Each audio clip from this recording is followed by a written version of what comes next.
நாம் அனைவரும் ஒன்றிணைந்து உடன் கூடி குழு பிரார்த்தனை செய்கிறோம்.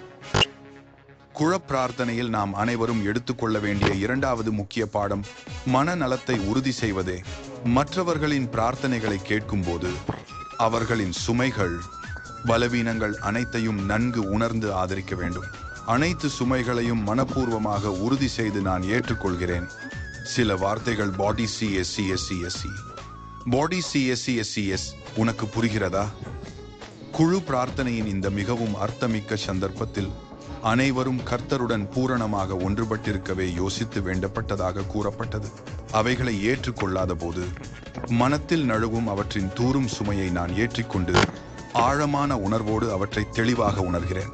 பகிரக்கூடும்.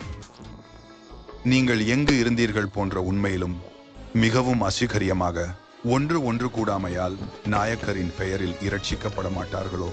அங்கே புண்டோரை காப்பாற்றி விடுவித்தவர் பரிசுத்த கிறிஸ்து, நம் இரட்சகரான இயேசு. ஆனால் உங்கள் இதயத்தில் ஆண்டவராக கருதப்படுவார் தேவனை. இயேசுவின் பெயரால் விசுவாசத்துடனும் அன்புடனும் தெளிவாகவும் பரிபூரணமாகவும் பவீகரித்து வையுங்கள். நம்பிக்கை காரணம் கேட்டவர்களுக்கு எப்பொழுதும் பணிவு பயம் பதிலளியுங்கள்.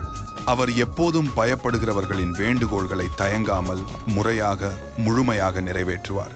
அவர்களின் உதயமான மனதார்ந்த கூப்பிடலை அவர் ஆழ்ந்த மரியாதையுடன் மிகுந்த உணர்வு மற்றும் கவனம் கொண்டு கேட்கிறார். அவன் எந்த போரிலும் எந்த தடைகளை விடிலும் நிதானமாக உறுதியுடன் தன் கடமையின் ஆற்றலால் அவர்களை பாதுகாப்பார்.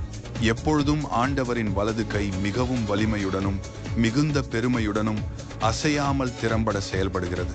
அவன் தன் அருளால் பெருமையுடன் நடக்கும் பாவிகளிடமிருந்து நம்பிக்கையுடனும் முழுமையாக உன்னை விடுவிப்பார். எப்பொழுதும் ஆண்டவரை பயந்து அவனிடம் பரிசுத்தமாகவும் முழுமையாகவும் நிலையான பவீகரிக்கப்பட்டவனாக மகிழ்ச்சியோடே இருங்கள். அவருடைய பதிலை கேட்கும்போது திடமாகவும் துல்லியமாகவும் முழுமையாகவும் உன் வாக்கை நேர்மையுடனும் தெளிவுடனும் கூறுங்கள். நான் யாக்கோபு, இறைவனுடைய பக்தனான வழிபாட்டாளியான அவன், கருணையுடன் அனுப்பப்பட்ட அந்த பரிசுத்த தூதனை இப்போது கண் வெளியிலே பார்க்கிறேன். யாகோமு தேவன் நினைவில் நெஞ்சார்ந்தபடி ஆச்சரியமான இலக்கிய பாணியில் ஆவலாக நேனு உத்தரிசுதும் அப்பன் காலத்தில் யெகோ என்ற வாக்குறுதியை தெரிவித்து நம்பிக்கையுடன் கூறினார். நான் இதயம் முழுதும் மிகவும் உன்னை காதலிக்கிறேன்.